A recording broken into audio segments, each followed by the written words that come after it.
good evening for the second time. And I want to start by saying, uh, first of all, how exciting it was around a year ago when Ari Hartog from the foundation emailed me and first proposed the idea of doing this conference. And I immediately thought, what a great idea. An artist I've always admired, but who it did not seem to me as received in recent years the attention he deserves. And what a splendid idea to bring people together to talk about him. And the formula artist and contemporary art is always one that gets me excited.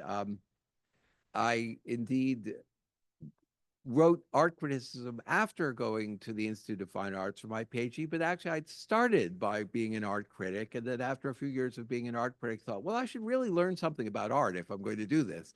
So then I went to graduate school. Um, so I think this is a very happy intersection, and I'm deeply honored that the foundation has asked me to be the first speaker, honored and a little embarrassed and terrified as though I were a graduate student again. Uh, and I also want to say that it's been a pleasure having first worked via email with Ari Hartog to work with Jana Teuscher in more recent months on the organization, which has been surprisingly complicated. And it's kept us busy, and it's really been a pleasure, tremendous pleasure working with you. So thank you for everything. Um, okay. Okay, we have the beginning of the screen. Let's go to uh, the beginning of the origin of this talk. If you don't mind, I'm going to turn the lights down a little so we can see the screen better. Uh, Back in May, I made my first visit to Tokyo, someplace I'd long wanted to visit. And as it happened, on the same day, I saw a wonderful sculpture by Arp that I had not previously known, the classical sculpture that you see on the right screen here, and also this wonderful sculpture by Kenjiro Okazaki, which you see on the left. And in fact, we will be hearing him speak tomorrow morning. I mean, fortuitously, it turns out that John was in Tokyo around the same time I was. I mean, we should have met up somewhere for sake if only we'd known we were going to be there at the same time. And looking at the ARP, I was reminded of how much I loved his work. He's an artist who's in my book on the abstract art, a global history, and I'll say a bit more about that in a moment. But it was, it was like encountering an old friend in Tokyo. And hi, how are you? But in addition to that, this kind of very classical feeling ARP was a kind of ARP that I was not, in fact, that familiar with. The sense of all of the history from the Venus de Milo onwards, coming into the 20th century, being expressed in this wonderful abstract form was something of a discovery for me. And then later the same day, I saw the Okazaki and once again thought of the way that biomorphism continues to be an important factor of contemporary art. That, there's so many things going on today. It often seems as though varieties of montage and assemblage and so forth are the dominant modes in contemporary art. And I will touch on that topic later. Um, but it was wonderful to see this example of his work that recalled the tradition of biomorphism, translating it into ceramics, which is something else I will be talking about in a few minutes. Now, I also, as I started to work on this lecture some time ago, realized that I had a idée fixe, a preconception about the development of ARP's work, which was that it went, as the last screen said, from biomorphic to classical. And what I thought of as ARP's early sculpture, he begins making sculpture around 1930, were works like the one on the left, Three Disagreeable Objects on a Face, and Human Concretion, a particular favorite. This is the work by ARP that I put in my book. It seemed to me to be very much the quintessence of biomorphic sculpture.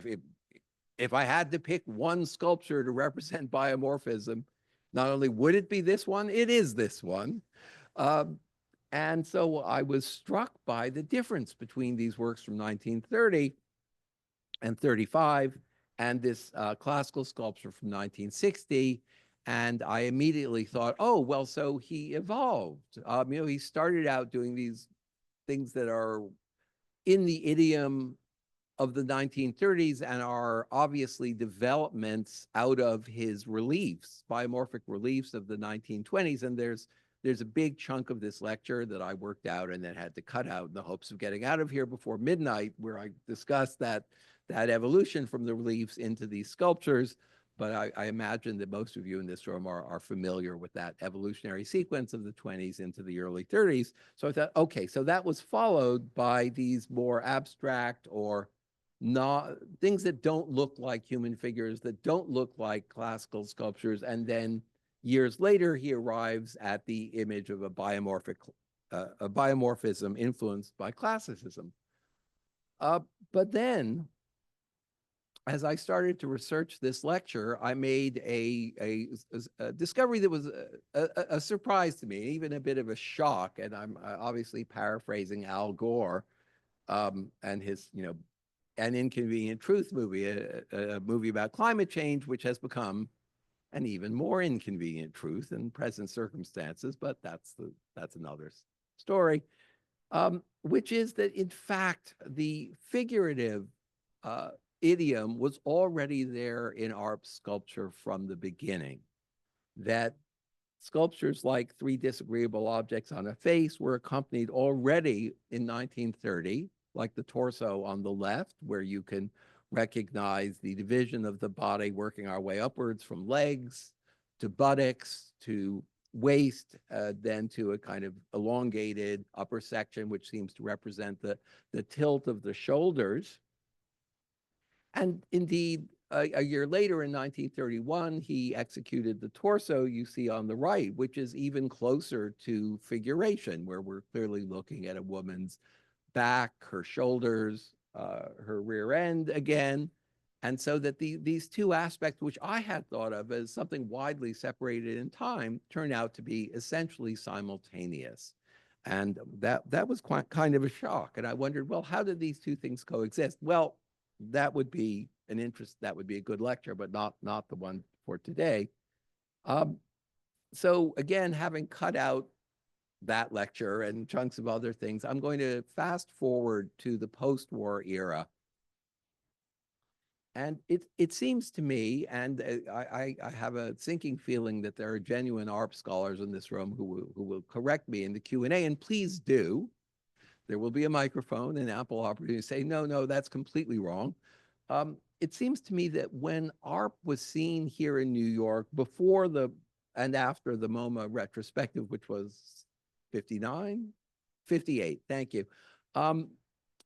It was largely, not exclusively, but largely through works of this type that are tall, columnar, that have projections that feel like human bodies. I mean, obviously the one on the far left in this picture of this exhibition at the Janus Gallery, where again, we seem to see legs, buttocks, a waist, an upper body, and so forth.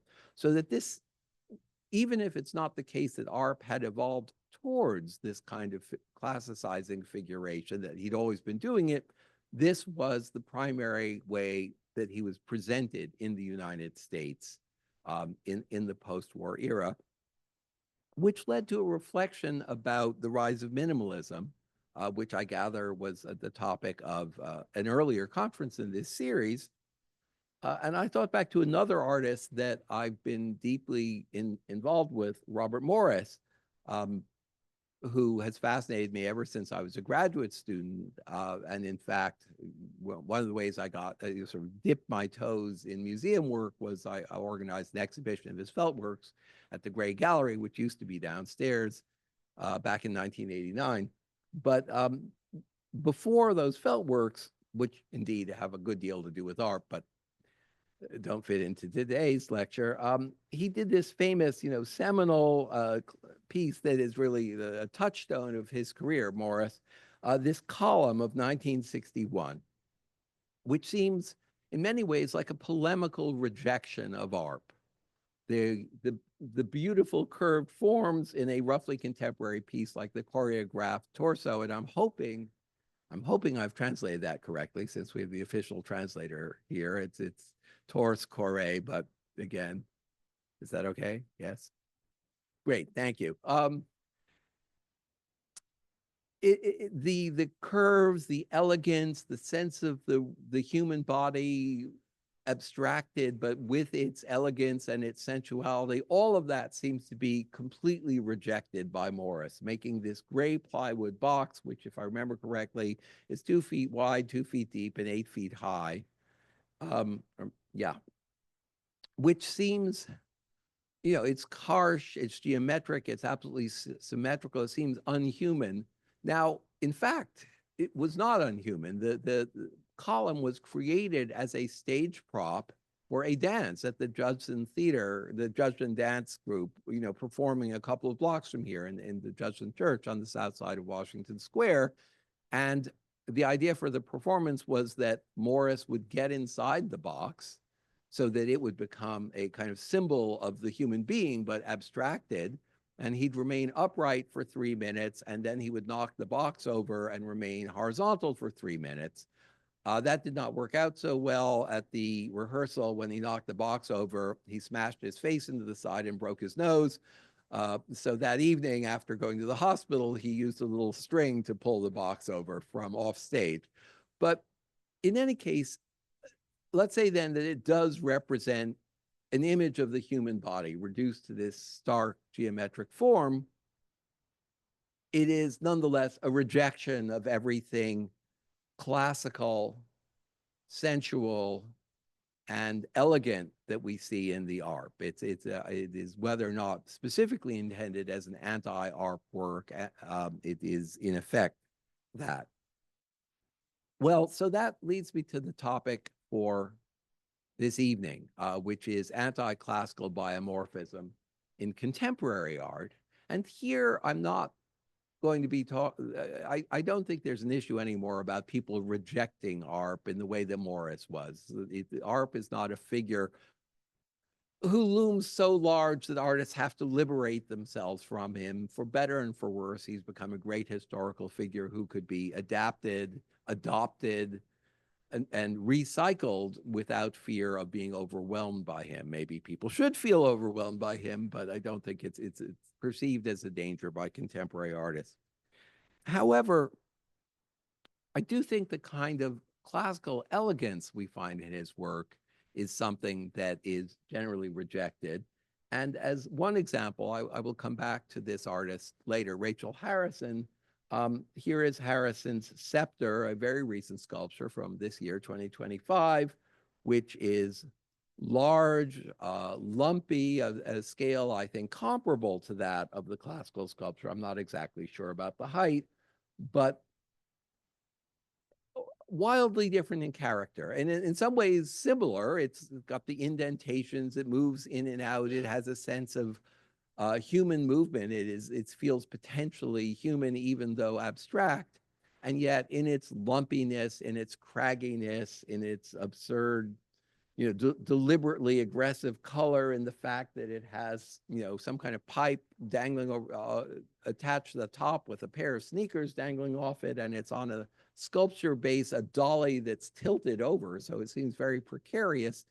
In all of these ways, it reminds me, at least, of ARP, and then deliberately, point by point, characteristic by characteristic, says, no, I'm going to do something crude, raw, lumpy, misshapen. I'm going to make a completely different kind of art that rejects the elegance and the classicism of the ARP here. Again, I'm not saying that Harrison was necessarily thinking about ARP when she made this, but insofar as he is the leading example of an important mode or genre in modern sculpture, she's clearly rejecting that mode.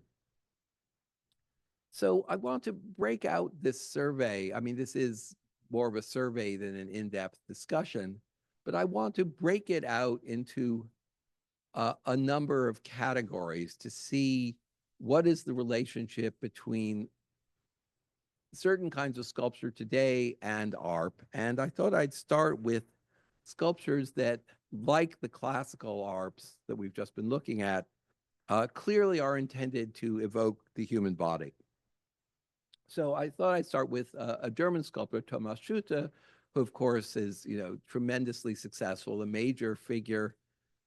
I get the feeling more major in Europe than here.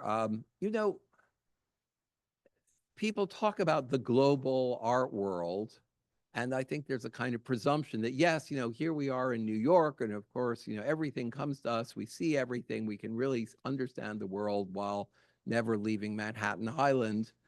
That's just so not true. Every time I leave Manhattan Island to go to look at contemporary art somewhere else, I discover that there are radically different art worlds in other places. I mean, Okazaki, who we'll be hearing from tomorrow, is a very good example of that, an artist I'd never heard of until I got to Tokyo.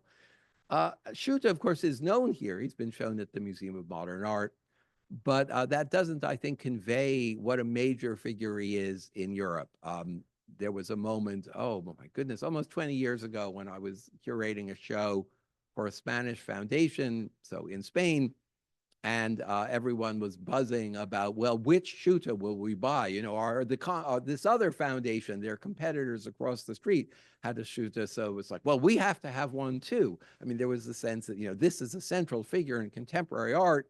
You can't have a collection of contemporary art without an example of his work. And I thought, well, okay, that's a good thing to know. I mean, I didn't know that when I was in New York. It's good. Maybe I had to go to Spain to find that out, but a good thing to have learned. But let's focus in on some of the examples here. So the work in the middle, Bronze Woman #9, is very close to being a literal figurative sculpture. It almost, but not quite, feels like a cast from a woman's body, intended clearly to be seen from the rear, like Arp's torso of 1931. And despite the more literal character of the figuration here, I think that there's some of the same ideas at work, specifically the emphasis on the shoulders and shoulder blade. Okay, there's an emphasis on the rear end. Yes, yeah, I'm not blind. But the emphasis on the shoulders and the shoulder blades as major forms in the sculpture, and the idea that they constitute foci that can rhyme with the orbs of the rear end. I think that's an important idea, sculpturally, as a purely formal concept, or maybe not purely, that we see in the ARP, and then we see again in the way that Schutte has propped the body, emphasizing, separating the shoulder blades, and then emphasizing them as independent forms. By the way, he's separated them from the arms, he's taken away the neck and the head, and so forth. What he's better known for are works like the one on the right, this Aluminum Woman #11, also from 2002, which has this pose that I think recalls Rodin, who is also an important reference for ARP. And another piece of this lecture that landed on the cutting room floor was looking at the ARP's relationship to Rodin, but it's there and it's important. But the pose here of someone kneeling over, bringing the front part of her shoulders back towards the ground to create this large curve, which then becomes an abstract form that goes beyond the possibilities of anatomy. In real life, no one's back is that long. No one could actually make that curve. In an odd sense, this recalls Ingres' Grand Odalisque of 1814, where, as you know, he added several vertebrae to get the gorgeous long curve of the back going into the buttocks. He stretched it out, and he had to add the vertebrae to make it seem anatomically plausible. But some very unkind person went to the salon and counted the vertebrae and said, well, there are too many. But I don't think you could count the vertebrae in the same way on Schutte's sculpture. But part of the interest of this and the surreal quality lies in that stretching out, in the impossible extension of the spine and the impossible curvature of the spine, so that it's also vaguely, the figure is also vaguely reminiscent of, say, one of those terrifying monsters in the Alien series with its endlessly mobile body. So this is one direction of sculpture that remains figural in a not a literal sense, but an easily legible sense. And someone who moves further away from legibility is Nairi Bagramian, who, those of you who are based here in New York will remember her commission for the Metropolitan recently. who makes, I mean, she works in a great variety, not just of media, but of also forms. But one of the themes that runs through a lot of her work, and particularly recent works like this one that installed at Storm King, is abstract shapes that suggest parts of the human body, as she says quite clearly in the title here, knee and elbow. So one thinks about the joints here, the fact that in order to be mobile, we have to be able to, make our arms straight, make them, turn them to a right angle, and the same thing with our knees.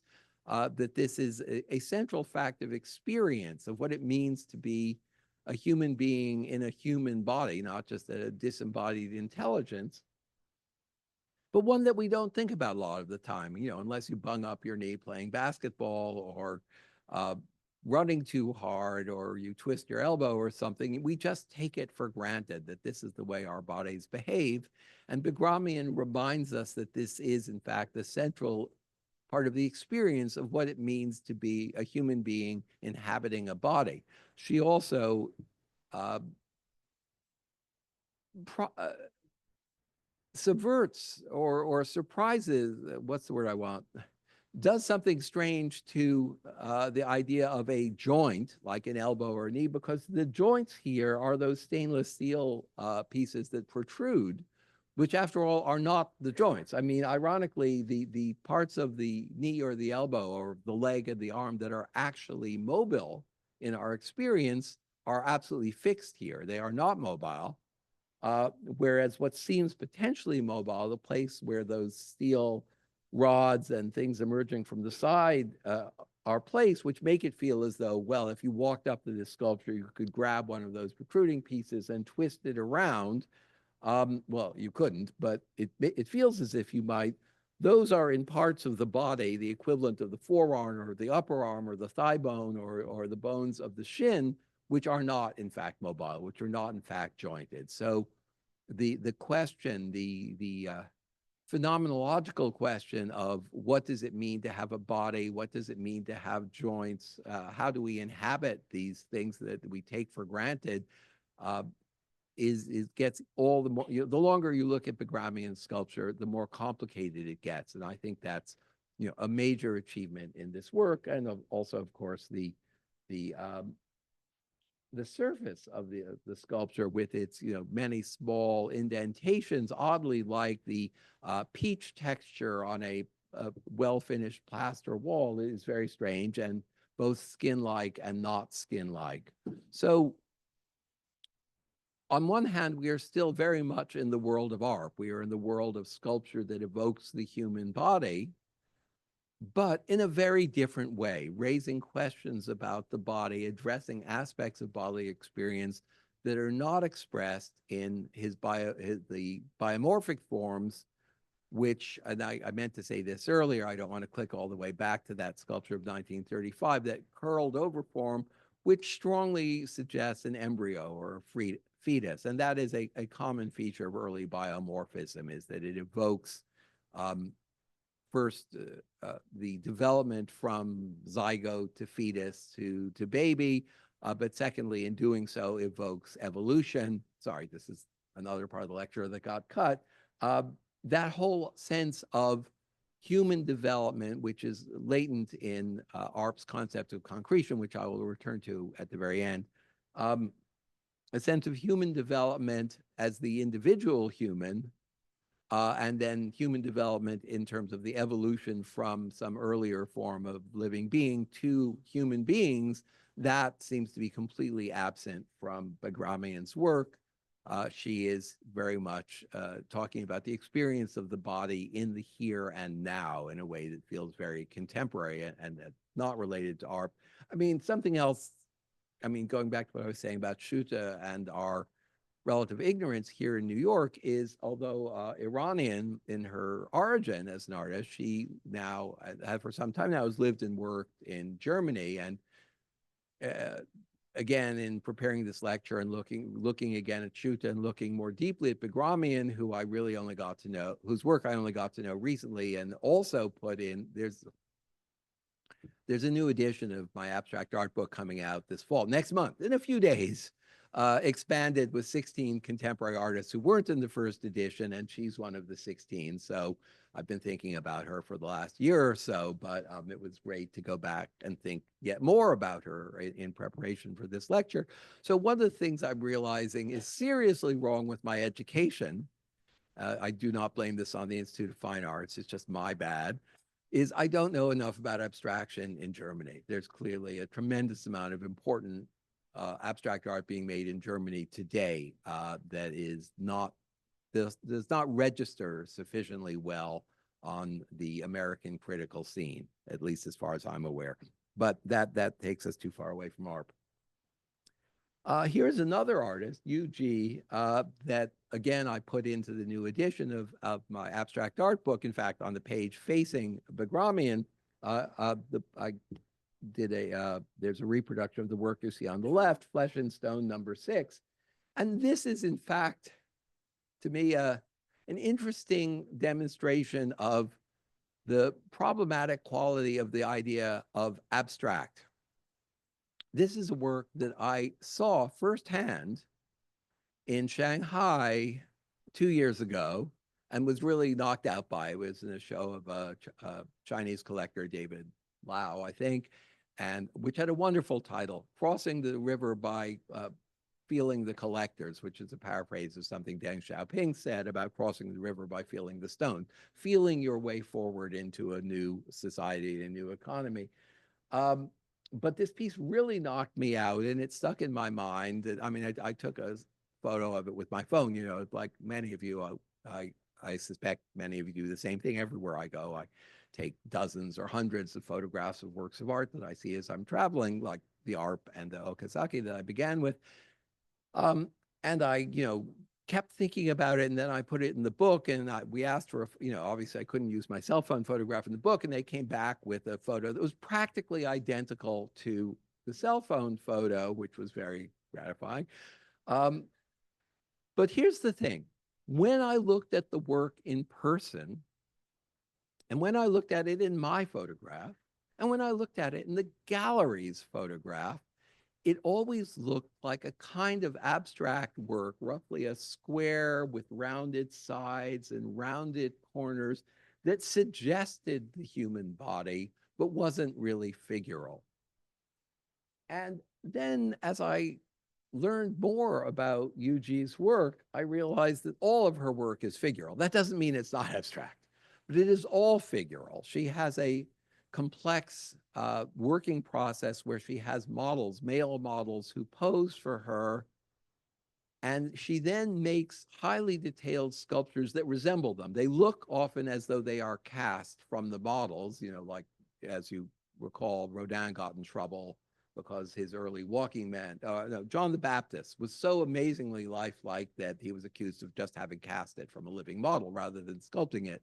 But that wasn't true, and it's certainly not true for it's not true for UG. And I was reminded of this because at an early draft of my text about her, I think I said she did cast from models, and the studio, which demanded to see the text, immediately rapped me across the knuckles and said, no, they're not cast. They're all completely sculpted. But then she also makes casts of the sculptures and makes multiple casts. And so when you see her work in profile, it often looks more like the piece on the right. It's recognizably a body. It's a body that's been seen and rethought by a sculptor, but it starts out as a body. Somewhere along the line, it becomes abstract. And particularly in the work on the left, seeing it from the back, and here obviously there's an echo of the ARP torso of 1931 and also the Thomas Schutte, seen from the back, from this very unfamiliar angle, it becomes more abstract. Even if it is literally a back and a pair of buttocks, we're back to that formula, shoulders to buttocks, it becomes an abstraction just by the point of view that we take on that work. And I found that quite fascinating. I have wondered whether I should have put it in my book on abstract art, but what the heck? I mean, abstraction is quite diverse. Now, her more recent work, this is UG on the right, that I saw at the Pompidou. The Pompidou did a show a year or two ago called Chine, une nouvelle génération. And so they included some examples of her more recent work. As you can see, it's this tall sort of column, but with lumps everywhere that does not relate so directly to the human body, and yet at any given point feels somewhat body-like. It still feels, in a very broad sense, biomorphic. That the blobs, the lumps, one moment they look like vertebrae protruding from a spine, and another moment they look like, a bit of a tummy, a bit of a rear end, an elbow, something else like that. One constantly, I mean, I'm speaking now of my experience of, standing in front of this sculpture in the Pompidou, not with photograph, which invariably flattens things out. But it felt very bodily in person, inch by inch, foot by foot, even though the overall profile does not seem much like a human body. And oddly enough, let me get the chronology straight. After seeing this, I went to see a show of Hans Josephson at the Museum of Modern Art of the city of Paris, which for decades has been the MAMVP. And for reasons I don't understand, they've just decided in the last year or two to drop the V. So it's now the MAMP. And I object strongly to changing the acronym. But there's nothing to be done for it. In any case, there was a show of very interesting German sculptor of an earlier era, Hans Josephson, or Scandinavian sculptor rather, that was curated by Albert Oehlen, the great painter who began as one of the Neue Wilden and has become since more of an abstract painter. And having curated the show of Josephson, then as a coda to the exhibition, he exhibited the sculpture on the right. This was another cell phone photo taken as I was leaving the Josephson exhibition, which had a striking, I mean, not identical, it's clearly a different sculptural language, but a similar concept of a narrow column with a series of bulges, in this case, more reminiscent of a belly, a breast. I mean, just, the parts of the body that are fleshy emerging from the spine, as though our fleshy bits were hung onto a narrower, stiffer spine, which is a little different from UG's idea here.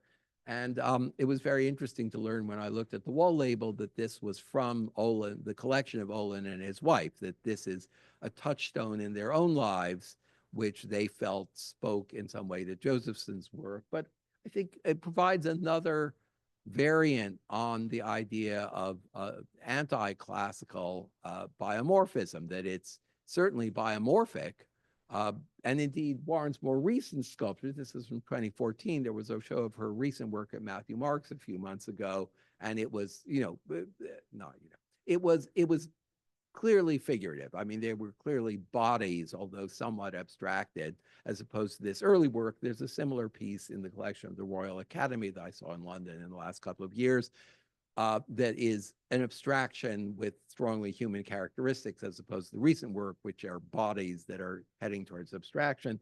In any case, I think she's a fascinating artist and working in this similar dimension of anti-classicism, a lumpiness, a deliberate lumpiness and lack of proportion that is a rejection of classicism, and in that sense, still a rejection of Arp's classicism, although she may not be thinking of Arp in particular, but of the kind of work that he practiced. I also wanted to bring in the category, ceramic's not a good, I mean, the material here is ceramic, and obviously one example is Okazaki, who we'll be hearing from tomorrow, so I'm not going to dwell on his work. This is the wonderful sculpture that I saw in Tokyo and have kept thinking about. One of the things that occurred to me is that it suggests a pose, even though it's a fragment. I mean, this is a classic modernist gesture to make a fragment that suggests something larger that's more familiar.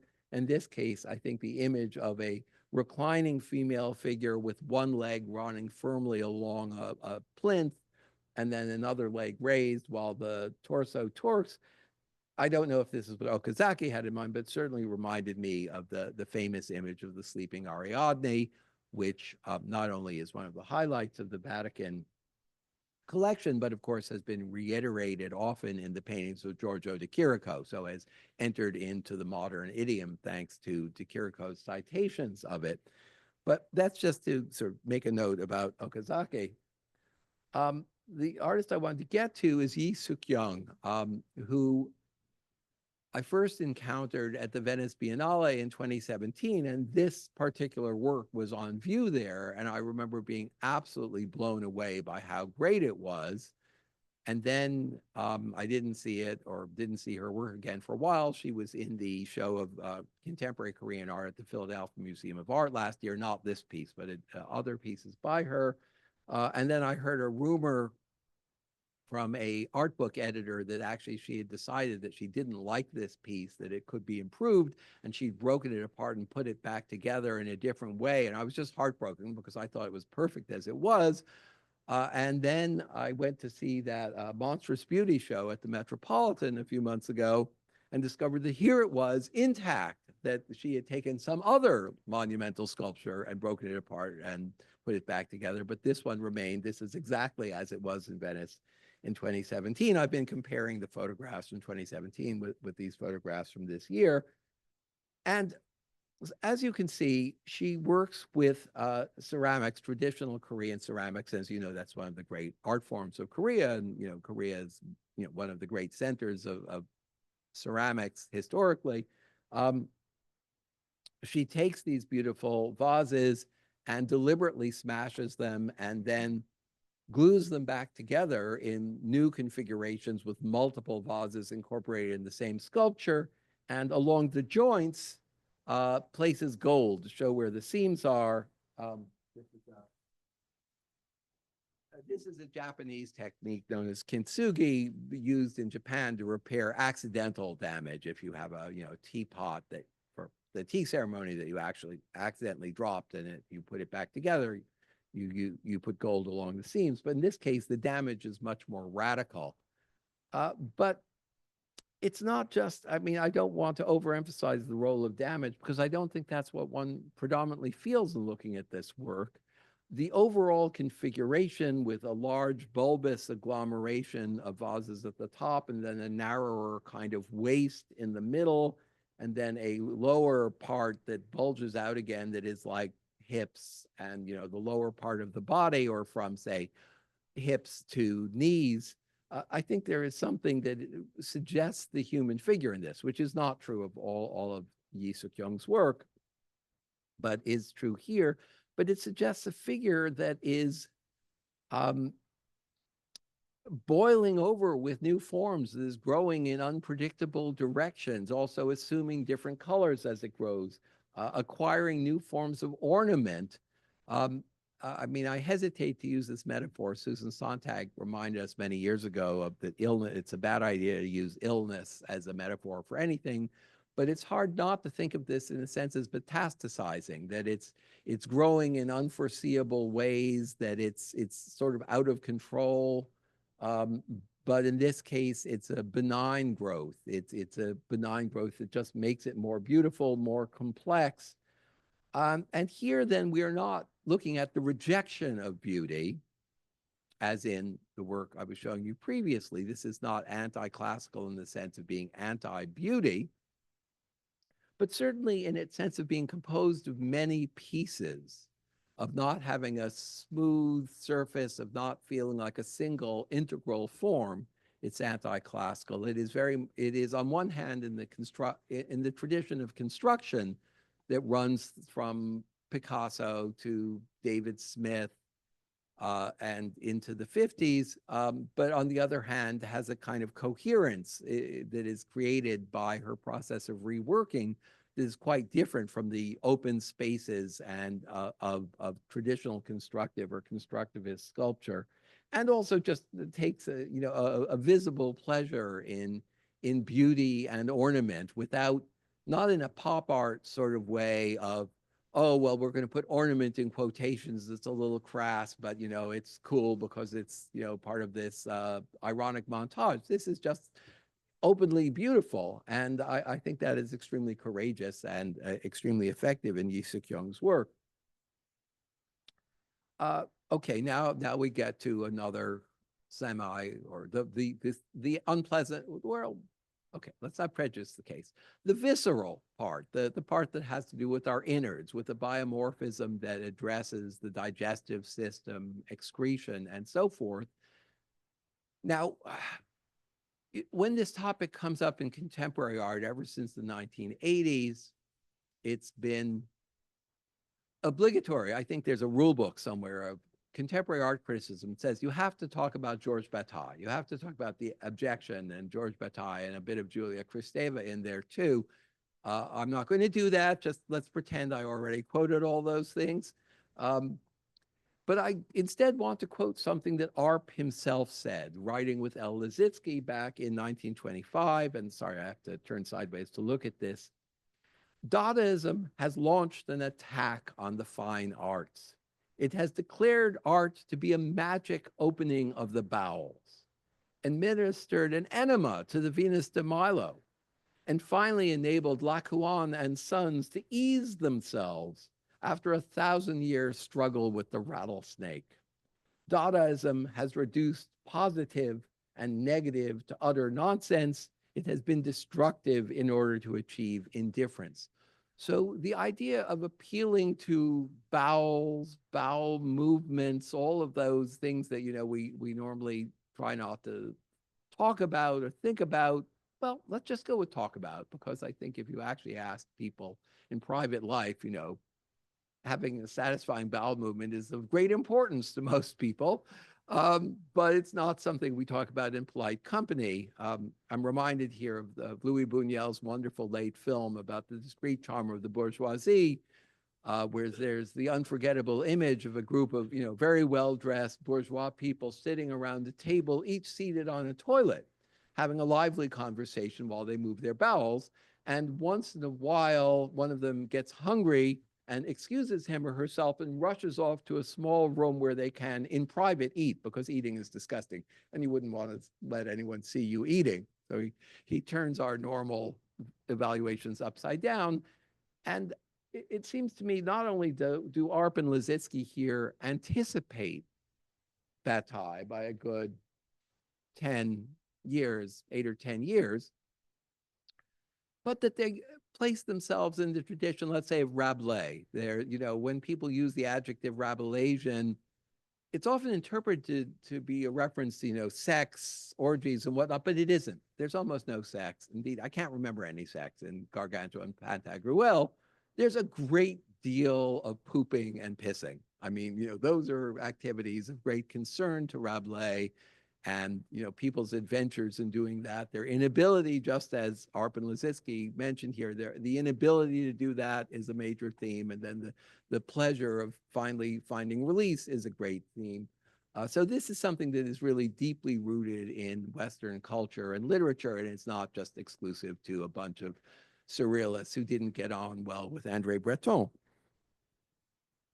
So one artist, or a couple of artists who've addressed this theme in recent work, I think of as a kind of precursor, it's not a central theme in her work, perhaps, is Kiki Smith, who in the print on the left gives us a kind of diagram of a digestive system from one end of the throat through the various intestines down to the colon and the rectum and so forth, and then somewhat shockingly entitles it Kiki Smith. This is her autobiographical, her self-portrait in terms of her digestive system, not what one expects in the self-portrait. And then at a completely different scale, a late sculpture by the German sculptor Franz West, Gekrose, which apparently translates as mesentery. And honestly, I had to look that one up. I sat there thinking, what on earth is mesentery? So I Googled it. I haven't yet given in to AI, but I do depend all too much on Google. And I discovered that the mesentery is what's illustrated in this diagram from the Cleveland Clinic. Apparently, it's a large combination of muscles and fats that hold your inside in place. We have all these intestines and things floating around in there. And it's, one of the interesting questions, well, what keeps them in place? Why don't they just kind of fall out or, collect at the bottom of your abdomen? I mean, I've wondered about that over the years. Well, this is the answer. It's the mesentery is fat and muscle that keeps all those things in place where they ought to be. In fact, turns out to be extremely important to your health. And that's so often in medicine. Remember when people thought ulcers were because you were under stress? And after hundreds of years where people thought ulcers were caused by stress, it turned out they were caused by bacterium and could be cured with antibiotics. Well, something similar is going on with the mesentery. As doctors understand what can go wrong with it, they're also figuring out how to fix it. So this is something that's really important to human well-being. And it seems to me remarkable that West has made this giant sculpture in the technique of his later work, which is to use pieces of bent and soldered aluminum to simulate the look of cardboard and plaster of Paris, which he used in his earlier sculptures, and then to paint these constructions outrageous colors like the shocking pink here of this one. Which brings me to back to Rachel Harrison, whom I discussed earlier briefly. And I want to say something about what seems to me the evolution of her work as I've watched it over the last few decades. The early work, like the piece you see on the left, was often architectural in its general character. There would be pieces of sheetrock. Sometimes, I mean, in this case, there's one. Often there were there were multiple pieces of sheetrock, rather crudely joined together, deliberately crudely joined together, backed up by studs like the ones you actually find in walls, with photographs hanging on the front. And the criticism of Harrison's work often addresses this visible imagery. What are the images she shows in photographs or the objects she attaches to her sculpture? But I want to look at her work from a more of, I'm sorry to use this pretentious word, but more of a phenomenological point of view and not get stuck in the particular imagery. So encountering her early work often felt like walking into a room or a space, or evoked a room or a space you might walk into, and then you would circle around it. You'd go around the back, and there was always something different on the back that changed your feeling about what you saw on the front. And this work, Sphinx, is typical in that you get to the back and there's a crudely made sculpture stand with this big pink lump on it that's lumpy and roughly made. And I don't know exactly what the materials are, but they look rather like the kind of papier mache over some kind of armature that in fact you find at Franz West's sculpture. Okay, then what is the general, how would one describe the journey, the experience of encountering this early work by Harrison? I'd say that it's a kind of revelation that, you walk into a room which reveals what someone wants to show of themselves. This is my room. This is my personal space. These are images that matter to me. And then you go behind the scenes, and what you discover is something very visceral, very bodily. It's not exactly the mesentery like what we were just looking at in the later Franz West, but it's something that looks, to put it crudely, a little turd-like. I mean, somewhere in between a boulder and a turd, but pink again. So it's obviously not explicitly fecal, but it evokes the body. It's oddly shaped. It looks like something that might have been excreted or put together from bodily excretions. It speaks to an intensity of bodily experience that you don't expect when you're looking at the walls. It's a radical shifting of gears or shifting of key as you move around the sculpture. Now, in her more recent work, and this, of course, from 2012 is not as recent as the one that I showed at the beginning, that becomes a dominant theme. There was a particular moment, I think it was indeed around 2012, when she shifted to making these sculptures that are, in a sense, like that pink blob, but turned into much more bigger and more elaborate sculptures and lacking or letting go of the architectural framework. I mean, if I were giving a lecture on Harrison, there's a lot more to be said. I remember seeing the first show of these new sculptures and being kind of stunned by how powerful they were and how body-like they seemed, that they evoked classical anatomy while also rejecting the surface of the seductive surface of the body, but also wildly distorting shapes of individual parts of the body. However, I mean, I was all ready to say that about this sculpture. And then I thought, but this looks like something else. And I think a friend of hers from the gallery is here tonight and is probably going to say, no, that's completely wrong. And please do tell me that it's completely wrong if it is. as I kept thinking, this is oddly familiar. And I thought, well, you know, that big boxy thing on top kind of looks like the tank in an old-fashioned toilet, and then there's the pipe that goes down, and then there's the seat at the bottom. I don't know whether that is something that Harrison was thinking of. I mean, weirdly, Harrison is kind of a cousin of mine by marriage, and I see her a lot at weddings and bar mitzvahs and things like that. So I suppose I could ask her, but I feel fairly sure that she wouldn't answer. So I haven't asked her yet. But just going on speculation here, it seems to me I don't want to insist too hard on the resemblance between the high level pan toilet you see in the middle and her sculpture, but rather on the link to Claes Oldenburg and the idea of soft sculpture. I think this is an important starting point for biomorphic sculpture in our time, in contemporary art, that kind of gets forgotten. You know, we think of pop art these days mostly in terms of Andy Warhol and Roy Lichtenstein and a kind of visual imagery, and we forget the importance of Oldenburg's sculpture, which was not just important in the sense of, you know, widely viewed, widely exhibited in the 1960s, but also an important influence on lots of other artists. And when I was doing that show in 1989 of Robert Morris's Felt Works, uh, we spent a fair amount of time talking about how important Oldenburg had been for him when he was making those works. That even though Oldenburg was nominally a pop artist and Morris was a minimalist or an abstract artist, the sense of soft, movable forms that evoke the human body that Morris saw in Oldenburg's sculpture, in the soft sculptures, were something that Morris translated into more abstract form in his felt works. And again, I don't know if Harrison is thinking about that when she makes this kind of sculpture, but it certainly reminds me of that and of a kind of bodiliness that can be present in work without being classical, which is the point I'm hammering away at here as I keep going.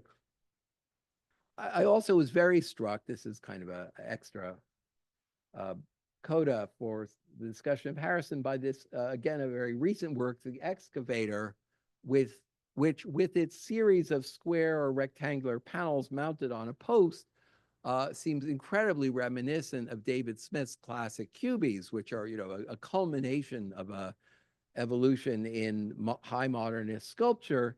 But having evoked that, in the sculpture, in the lower parts, Harrison then adds her own curved, blobby, lumpy forms. I mean, there's something lumpy about everything in this work. The cubes themselves are lumpy and have rough surfaces, but then there's an explicitly rounded, lumpy form near the top, as if to say, okay, go ahead, be geometric, be disciplined, be modernist, but, you know, sooner or later, you're going to have to relax and just be a person in a body.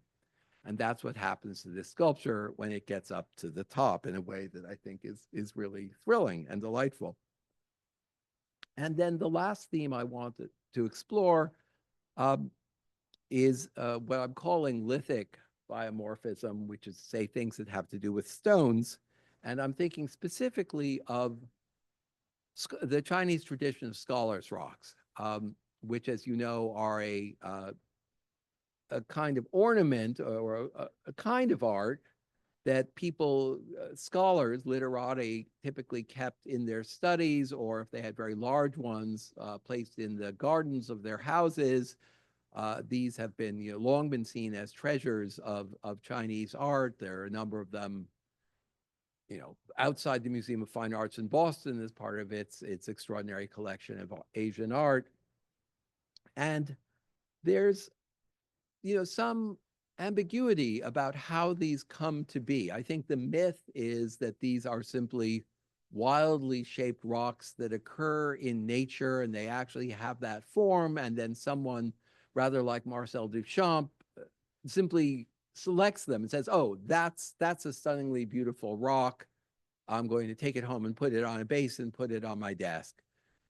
It seems unlikely that these rocks are actually just displayed in it as they were found. It seems more likely that they have been reworked, that, you know, they've been, where there was a small depression, it's been chiseled out to make it more dramatic, that they are what Duchamp would have called, an improved ready-made rather than a pure ready-made. But they are really stunning, and they do bring the spirit of nature, the image of hills and mountains infused with chi, with the life spirit that in theory runs through all of nature, both living beings like human beings and animals, and also what we in the West think of as inanimate nature, rocks, stones, and so forth. That the common life force running through all of those is an ancient philosophical idea.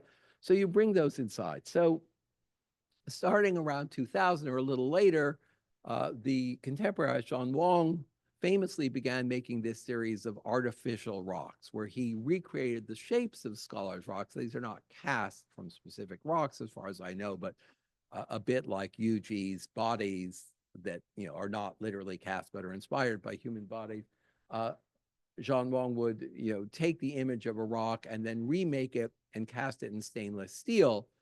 Okay, so why stainless steel? My guess is that it has to do a lot to do with Jeff Koons and the series of sculptures that he made, where he took just garden sculptures or everyday objects and remade them in stainless steel, giving them a new kind of monumentality, but also a new kind of modernity, a sense of being really seriously contemporary because they were made of this hard, shiny material that you don't associate with traditional art. So here, in a sense, the scholar's rock becomes armor plated, which is at first glance the opposite of biomorphism.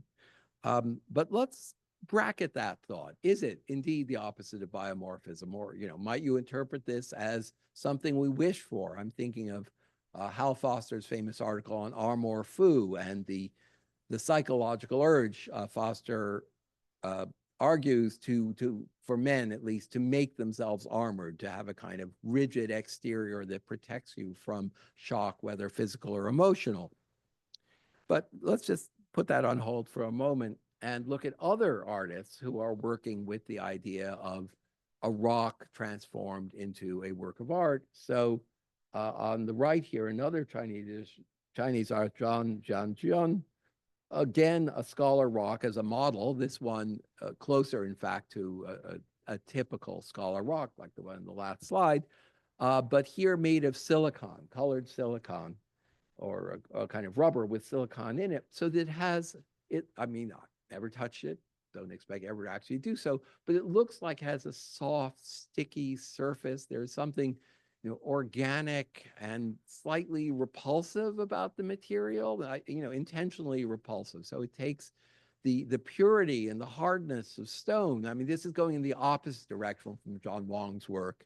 It's going towards a softness and organic quality as opposed to an armoring of the rock in a way that's quite striking. And he also makes paintings, unless I'm confused. Let's just stick with the description of the sculpture, which made me think again of other works by Franz West that similarly look like they might be rocks. I don't think he's thinking of the Chinese tradition. These forms seem to be just forms that he used and reused repeatedly. I mean, there's a whole lot of his sculptures that look like this, but they have a similar combination of lumpiness, a kind of deliberately anti-aesthetic form, in this case, with a gorgeous application of color, so that the chromatic beauty, the spraying, the brushing, the dripping of paint on the surface is really in some ways at war with the negative, I think deliberately negative connotations of the sculptural form itself.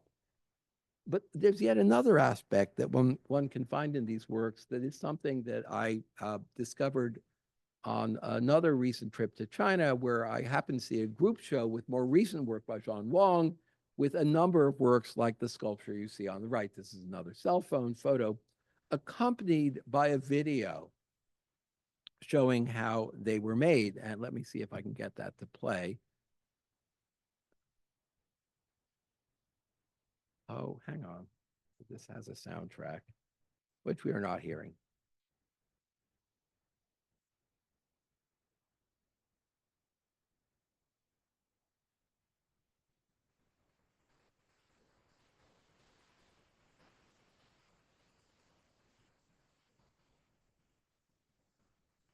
Okay, well, that's the key part. Let me just pause that then. No, no, I was trying to stop. There we go. Um, so what we see here is an immensely accelerated image of how erosion works. As you look at the subtitle of the sculpture here, Suyan stone generator, 1 hour equals 100 million years. So you think of the erosion of canyons, of rivers running through landscapes, cutting them open. Or in this case, he's saying, well, there might be a rock which has harder and softer elements. And then as water flows over it for 100 million years, the softer parts wear away. And what you end up with is something that like a sculptor's rock, a scholar's rock rather, that has the same pitted, extremities and pitted areas and so forth. And so the idea of chi or a force running through nature here is translated into a literal scientific sense. Well, this is what happens when erosion works on rock over a very long time. And reviewing this, I mean, I'd seen this in China a couple of years ago and thought about it periodically since then. And then it came back to mind as I was working on this lecture. Um, it reminded me of something that Arp said in connection, I think, with the sculpture, one of the sculptures I started with, this human concretion, which, as I said, is one of my favorites and seems to me to have a kind of embryonic form. But actually, the name concretion means something different. It actually has to do with digestion rather than um, growth of an embryo. It's things that form, with any luck, not inside of human beings, but objects that form inside the stomachs of other animals like cows and so forth. So let me read you Arp's statement. This is from 1931, at the period when he was making sculptures that looked like this. Concretion signifies the material process of condensation, hardening, coagulating, thickening, growing together. Concretion designates the solidification of a mass. Concretion designates curdling when milk solidifies in places, the curdling of the earth and of the heavenly bodies. This actually turns out to be quite true. I mean, the process by which galaxies come into being is a kind of concretion due to gravitational force over enormous distances. Concretion designates solidification, the mass of the stone, the plant, the animal, the man. Concretion is something that has grown. I want my work to find it.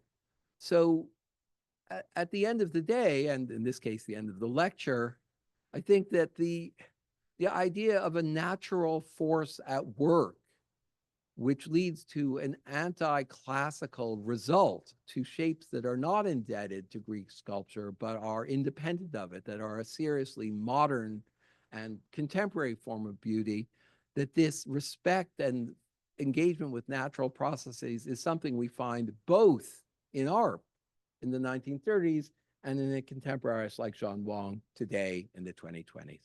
Thank you.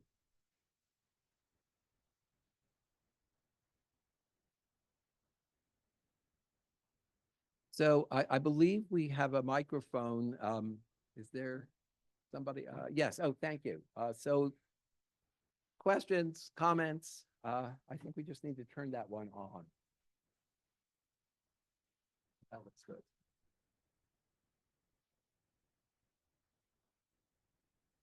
Eileen. Hi, I'm sorry. I know I'm gonna totally mispronounce the artist's name. Was it Macadao? The one that you paired with Ariadne? With Ariadne Okazade, I think, the Japanese artist. Yeah. Mm-hmm. I was wondering what that material was. In his sculpture. It looks to me like a rather coarsely grained, intentionally coarsely grained ceramic, that it's got pores, it's got openings in it, and it's not cast from a single piece. Um, I'm not, might take too long to go back to that image, but it's cast from multiple pieces. The material is something like, those deliberately crude and very beautiful teacups you get in good Japanese restaurants where you admire the signs of process in the ceramic itself. So I think he's working with a version of that. He also makes very large versions, which didn't strike me as well. I like the sense of something that's actually handmade. There's the direct result of his work with it that you see in that sculpture. Hi, Pepe. Would you tell us a little bit or comment on the influence of Giacometti on these artists? Oh, that's a great question. And here, well, maybe, can I go back in a reasonable period of time? I mean, that seems particularly relevant to Rebecca Warren and UG. Uh, I'd say there's a kind of reversal of emphasis that in Giacometti, one feels above all the contour, the outline, the bodies that seem, emaciated from one side, although broader from the other. And then the surfaces are clearly heavily worked, that you feel, the endless work he's put in of putting clay pellets onto the armature and making the surface rougher. So it's a kind of extreme post-Rodin idea of the work surface with a simplicity of form, obviously, that's not like Rodin. It seems to me that Warren and UG reverse that yes, it happens that their works are vertical, but that one perceives them above all in terms of the incident, that the protruding shapes, the bumps and hollows, as people used to say about Rodin, that his sculpture was an art of hollows and bumps, that's the dominant event in these works, and that the protruding and receding elements are strung along that central axis, but at least the way I see them is not predominantly as vertical, simply as vertical shapes, but it's rather an almost cinematic series of incidents as I look from the bottom towards the top or the top towards the bottom. But I mean, what do you think? Do you see these as closer to Giacometti than that? Right. Okay. Good. Good. Yes. Thank you. First of all, I wanted to thank you for the generous presentation of these Asian artists, which I really am not familiar with, and I think that's probably in common with most of the audience. And it's absolutely fascinating presentation of these artists' works. But I have a question too. Great. You are very interested in in abstraction, and I was wondering if you could offer a general definition for what abstraction is in a way that doesn't is not involved with negative terms, in positive terms. So an abstraction is this, and something that would cover biomorphism, gesture, or even geometry. Well, it's difficult. And I mean, I used to get this question a lot when my book came out. And it's funny, I had a good answer then, which I've now sort of forgotten. But it went something like this. I don't think figuration, when we speak of realistic art or figurative art, is simply a question of, oh, somebody sculpts a body, something that looks like a human body or that's recognizable as a face or whatever it happens to be.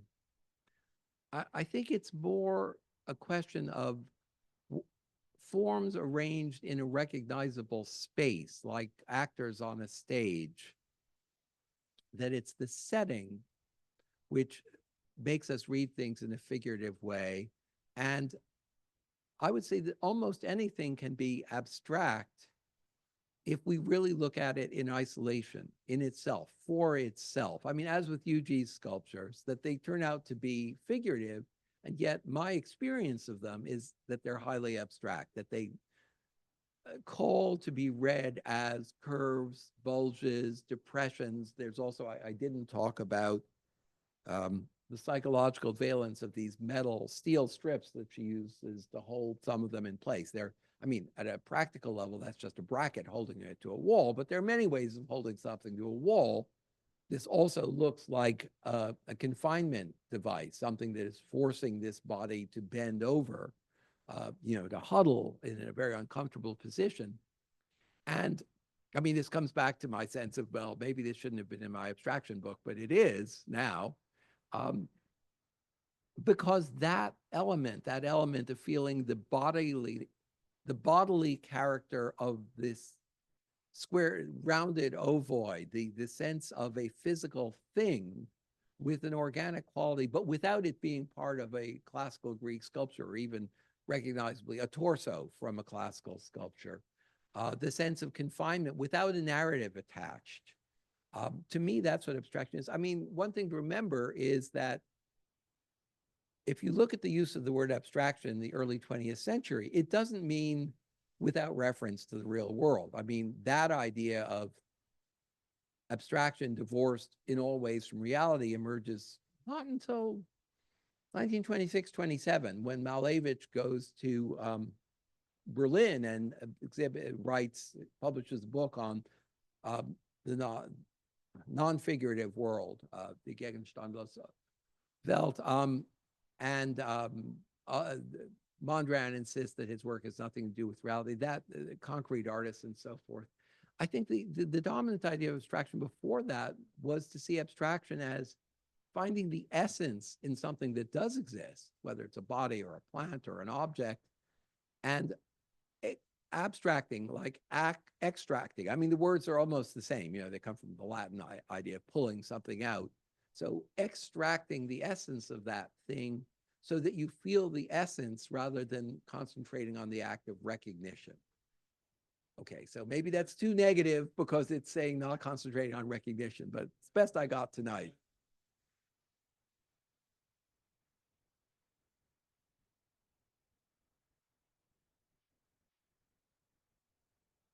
Okay, well, since you ask, sure. Well, I mean, these are very different cases, and I don't really have a good answer for Robert Ryman, so I'll give you a quick hit on the other two. Liszewski, a lot of his work is architectural. It actually, if you look at a broad group of works, it becomes apparent that they are views of imaginary modernist cities with plazas and buildings. Sometimes they're spaceships. The Russian avant-garde artists and a lot of Russian intellectuals are obsessed with space travel. And this is true of Malevich as well, that there are a lot of abstract images that are actually about spaceships and space stations and whatnot. So yes, there's a referential meaning behind it, although you can see it as just forms. And then for Reinhardt, it's trickier, but if you trace his work back to the origins of his abstract work, a lot of it consists of rectangles that are floating at different intervals that are oddly like some of Mondrian's paintings of about 1917, that it suggests a kind of motion. They're in a kind of what's called Brownian motion. They feel like they're floating in a field without a fixed point. And that, I think, it looks back to Impressionism and the idea of a vibratory visual field, which is an important part of the language around Impressionism in the 1880s. And so if you go back and read criticism of Impressionism, the idea that the optical field is not just optical, but it's in motion, it's vibrating. So it's not a picture of something in particular, it's rather a picture of the optical field with its motion. And it seems to me what happens in late Reinhardt is kind of like what those scientists do when they try to freeze materials down to absolute zero. There is a point at which that Brownian motion, the inevitable vibration of molecules and atoms, comes to a halt. Things actually stop moving or almost stop moving. And I feel like what Reinhardt is doing in those late paintings is trying to get to that point. And yet, because he uses, he doesn't use, it's not all the same black. There's a greenish black, a reddish black, and a bluish black. I think even those very last paintings that at first glance just seem to be black squares imply a certain vibration as the different colors keep changing in their relationship to one another.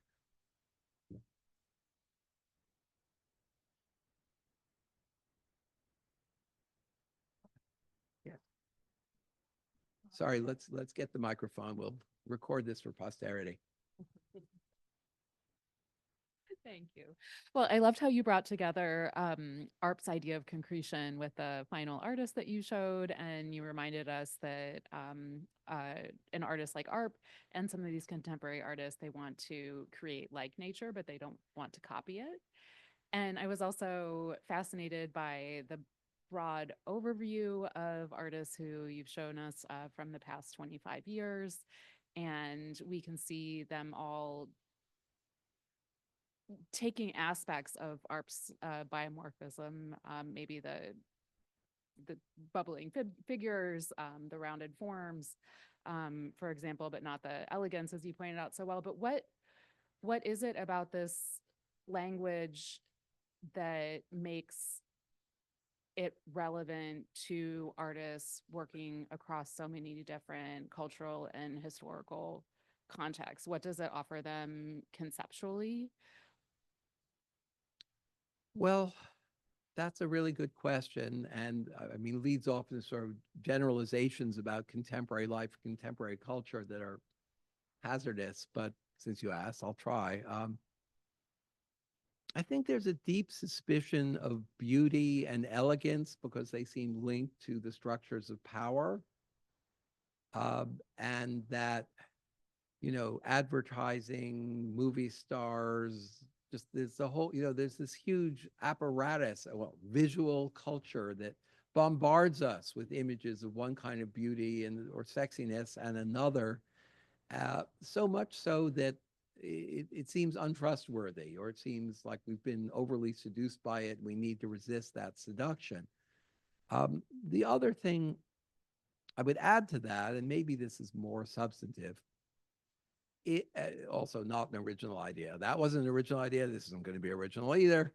Is that since we live in a world so dominated by screens, by virtual images, and the virtual image implies the possibility of perfection. I mean, now we have AI that generates, you know, perfectly beautiful people just from verbal instructions. But even 10 years ago, there was computer generated imagery that was being used for animation and so forth.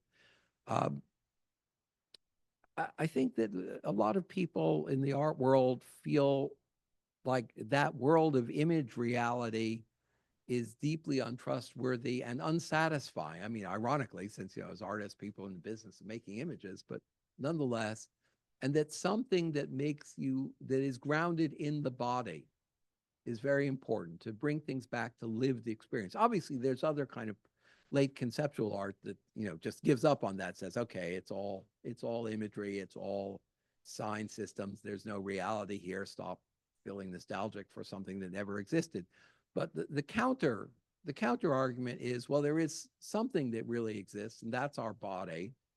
And therefore, if we want to be in touch with reality, if we want art to be in touch with reality, it has to be imbued with the sense of the body, and not the perfect image of the body like the Venus de Milo, or in a sense that late art that I started with, the classical figure.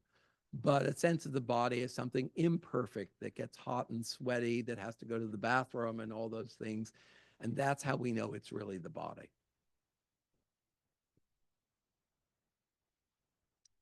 I think there's one question in the back row, and maybe we should make that the last because it is getting late and people need to eat dinner.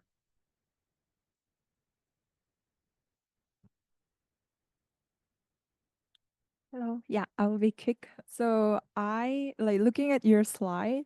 I feel like I'm seeing like two different tendencies. Where one, like ARP's form is compact, which embodies life force, and which embodies generative force and organic vitality.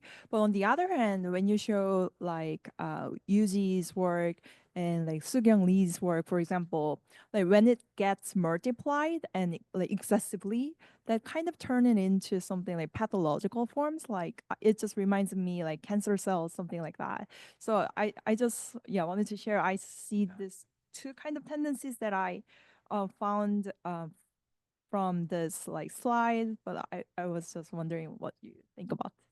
Sorry, Iana, can you say that? I was searching for the slides and failing. Could you say that again, just to repeat the key points, and I'll try to respond. Oh yeah. So like I personally see two different like I found two different tendencies. Like one, for example, ARP's compact form embodies life force, generative, like organic vitality. But on the other hand, in contrast, I think like if such form gets multiplied, like this excessively in Sookyung Lee's or Yuji's form, then it kind of turned it into pathological form to me, like cancer cells, something like that. Well, that was, as you know, I was with some hesitancy using metastasis as a metaphor, but I just can't see this as pathological.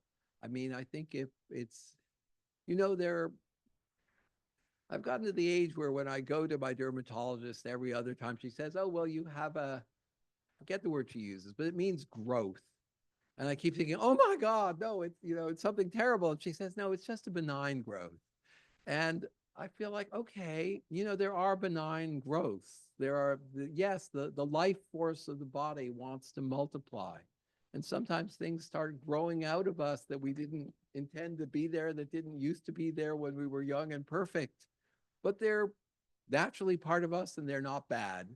And it seems to me that Yi Suk Young's work speaks to that, and it proposes a kind of utopian vision of what if we could just let things multiply and branch off and sprout off in different directions, and it would all be beautiful and healthy and benign. Wouldn't that be great? Yes, it would. Right then. Thank you, everybody, for coming.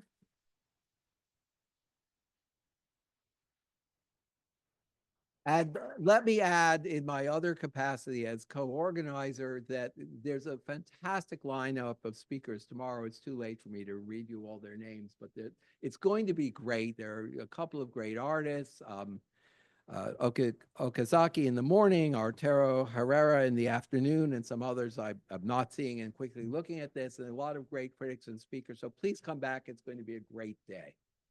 Thank you.